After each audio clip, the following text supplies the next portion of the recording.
அனைவருக்கும் வணக்கம். நம்ம இப்போ செய்ய போகிறது சிகப்பு அவுல் வச்சு கொழுக்கட்டை. அதுக்கு இது மாதிரி கப்பில் 1.5 கப்பு சிகப்பு அவுல் எடுத்து நல்லா கழுகி வச்சுருக்கோம் பாருங்கள். நல்லா கழுவி வாஷ் பண்ணிட்டா இது மாதிரி நல்லா ஒன்றோட ஒன்று ஒட்டிக்கும். அதுக்கப்புறம் கடாய் வச்சு இதில் கொஞ்சம் ஆயில் போட்டுக்கலாம். தாளித்து தான் நம்ம கொழுக்கட்டை செய்யணும். ஆயில் ஒரு 2 ஸ்பூன் அளவுக்கு போட்டுக்கலாம். போட்டுட்டு நல்லா ஹீட் ஆனதும் ஜீரகமும் கடுகும் போட்டுக்கலாம். இந்த மாதிரி 1/2 ஸ்பூன் உளுந்து, ஒரு 1/2 ஸ்பூன் கடலைப்பருப்பு போட்டுக்கோங்க. போட்டுட்டு நல்லா கிண்டிட்டு கொஞ்சம் கலர் சேஞ்ச் ஆனதும் ஆனியனும் பச்சை மிளகாவும் போட்டுக்கலாம்.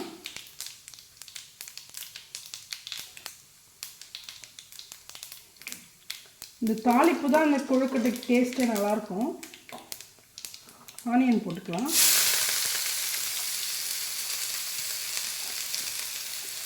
குட்டி குட்டியாக 2 ஆனியன் இது. அதே மாதிரி ஒரு பச்சை மிளகா ரெண்டுமே போட்டுக்கோங்க. போட்டு நல்லா கொஞ்சம் வதங்கணும். கொஞ்சம் லைட்டாக ரெட் கலர் நல்லா போதும். நல்லா இப்படி வதக்கிடுங்க.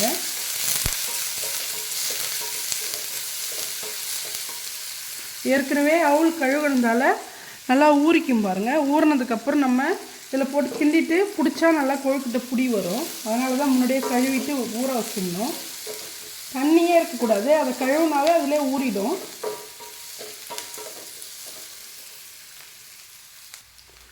ஆனியன் வதங்கிறதுக்கு கொஞ்சமாக உப்பு போட்டுக்கலாம்.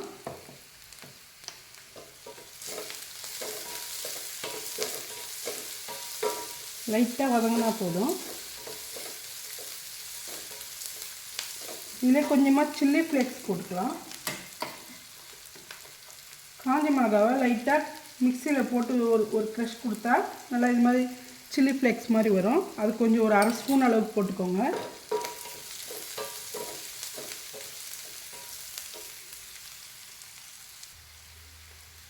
கொஞ்சமாக பெருங்காயம் போட்டுக்கலாம். ஓரளவுக்கு நல்லா வதங்கிட்டு பாருங்கள். இந்த டைமில் தேங்காய் ஒரு 1/2 மூடி அளவுக்கு திருவி வச்சுருக்கேன். அதை போட்டுக்கலாம். அதையும் போட்டு லைட்டாக வதக்கிட்டு நம்ம கழுகி வச்சுருக்கிற இந்த அவுளையும் போட்டு கிண்டிக்கணும்.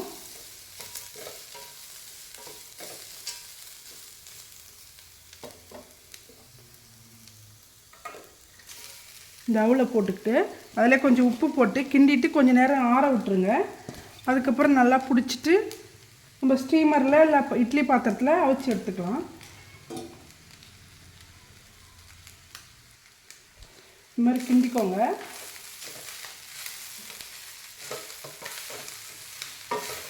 லைட்டாக கிண்டிட்டா போதும்.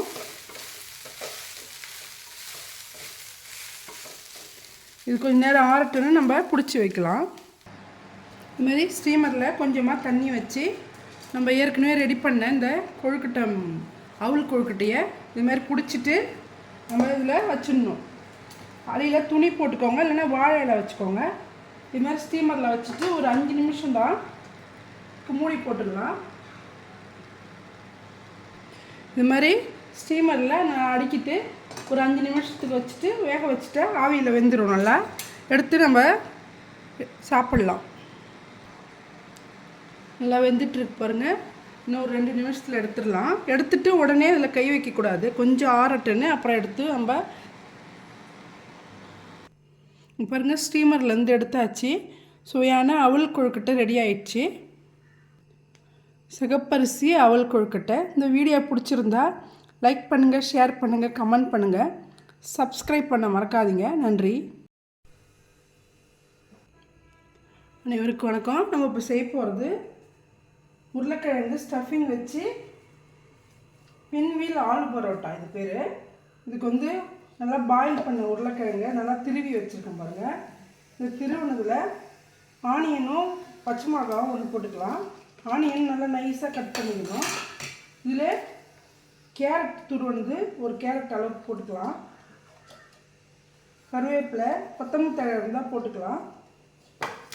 நல்லா போட்டு உப்பு போட்டு கொஞ்சம் காரம் அவுளை நல்லா அரைச்சிட்டு இதில் கொஞ்சம் மிக்ஸ் பண்ணிக்கணும். இந்த தண்ணியெலாம் இல்லாமல் நல்லா இழுத்துக்கும் இந்த அவுள் இல்லாதவங்க ரவையை கூட நல்லா அரைச்சிட்டு பவுடர் ஆக்கி இதில் மிக்ஸ் பண்ணிக்கலாம்.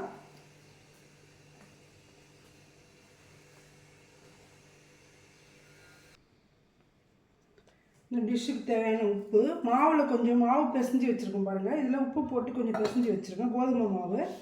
அதில் கொஞ்சம் இதில் கொஞ்சம் உப்பு, அதில் கொஞ்சம் உப்பு போட்டுக்கணும்.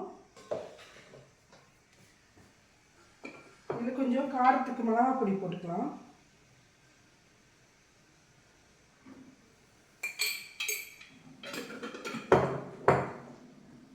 இந்த அவுல் அரைச்சதையும் போட்டு நல்லா மிக்ஸ் பண்ணிக்கணும். 2 ஸ்பூன் அளவுக்கு அவுல் அரைச்சது போட்டு நல்லா மிக்ஸ் பண்ணிக்கோங்க.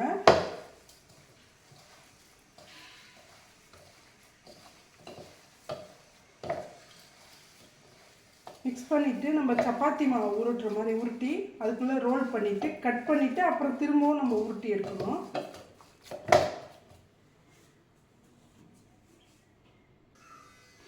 சப்பாத்தி மாவு பிசைஞ்சு 1/2 hour முன்னாடி ஊற வச்சுருக்கோம் பாருங்கள். இந்த ஊற வச்சதை ஒரு பால் சைஸ்க்கு எடுத்து நல்லா பெருசாக எடுத்துக்கோங்க. எடுத்துட்டு நல்லா ரவுண்டாக ரோல் பண்ணிக்கணும்.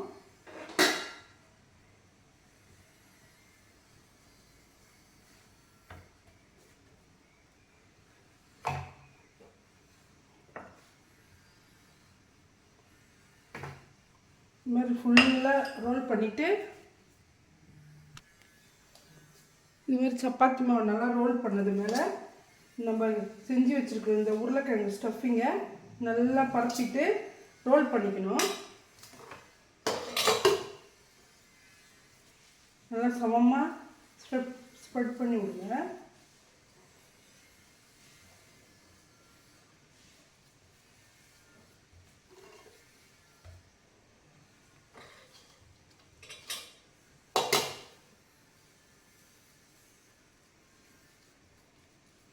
இது மாதிரி ஃபுல்லாக இது பண்ணிவிட்டு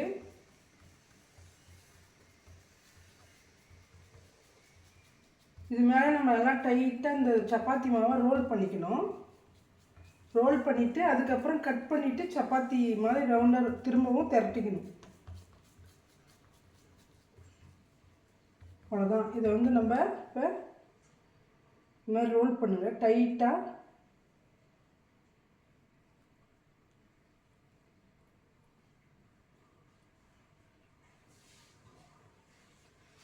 ரோல் பண்ணதை நல்லா இது மாதிரி நல்லா மொத்தமாக இருக்கிற இடம்லாம் நல்லா இது மாதிரி உருட்டுனிங்கன்னா நைஸ் ஆகிடும். அதுக்கப்புறம் நைஃப் எடுத்து கட் பண்ணிக்கணும். இது ஓரத்தை கட் பண்ணிவிட்டு எடுத்துருங்க, இது வேணாம். இதை வந்து நம்ம கட் பண்ணி பீஸாக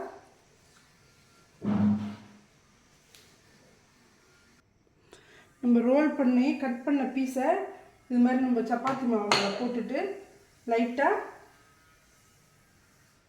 இது மாதிரி உருட்டிக்கணும்.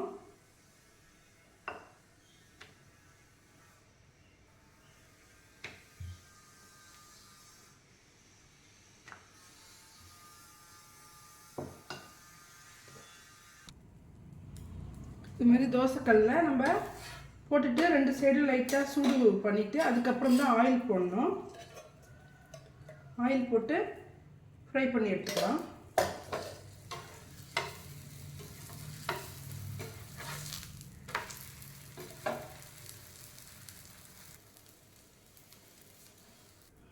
இப்போ சுவையான உருளைக்கிழங்கு கேரட் ஸ்டஃபிங் சப்பாத்தி ரெடி ஆயிடுச்சு.